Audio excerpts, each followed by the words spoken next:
ট্রেনে সাধারণ শ্রেণীতে ভ্রমণে আরও সহজ করতে ইউটিএস মোবাইল অ্যাপে একটি গুরুত্বপূর্ণ পরিবর্তন করা হয়েছে। এই পরিবর্তনের ফলে এখন যাত্রীরা যে কোনো স্থান থেকে গন্তব্যের টিকিট পেতে পারেন। আগে এই অ্যাপের মাধ্যমে মাত্র 20 কিলোমিটারের সীমাবদ্ধতা ছিল, অর্থাৎ যদি কোনো যাত্রী কোনো স্টেশন থেকে 20 কিলোমিটার দূরে থাকেন তবেই তিনি ইউটিএস মোবাইল অ্যাপের টিকিট নিতে পারতেন। আবারও বলছি, পারতেন। এখন সে নিষেধাজ্ঞা উঠে গেছে।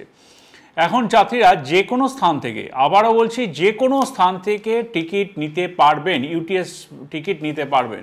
শুধুমাত্র যদি কোনো যাত্রী প্ল্যাটফর্মে থাকেন বা ট্রেনে ভ্রমণ করেন তবে তিনি ইউটিএস মোবাইল অ্যাপ ব্যবহার করে অনলাইনে টিকিট কাটতে পারবেন না।